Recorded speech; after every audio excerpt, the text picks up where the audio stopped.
2月15日，有网友发现，此前袁姗姗嘲讽过张小斐打呼噜，而张小斐还亲自在社交平台发文回应我不打呼噜，真的，还表示我不打算劝那几位给我作证。而袁姗姗看到后评论道：打呼噜怎么了又不犯罪？你说了这是控制不了的，别放在心上。疑似在好友否定之后，又发文证实。这条发文曝光后，袁姗姗迅速被推上了风口浪尖。这条推文被网友发现后，袁姗姗也发文向好朋友张小斐道歉。她表示，我里面一些不妥的玩笑话被拉出来，像大家所说，我确实不会道歉，但是没有恶意。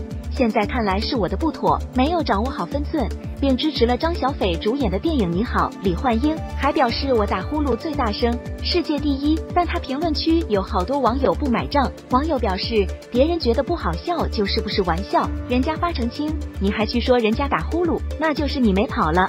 大可不必又提打呼噜，还说自己打呼噜世界第一，阴阳怪气，马甲线带给你的路人缘快被败光了。这已经不是袁姗姗第一次因为失言上热搜了。前几年，袁姗姗因为在综艺里与陈晓连线，当时袁姗姗对陈晓说：“你长得那么帅，我不敢见你，我怕我自己会喜欢上你。”听到这句话后，赵丽颖就快速喊到了袁姗姗的名字，帮她打圆场。袁姗姗自出道以来，就多次因为说话而惹到争议。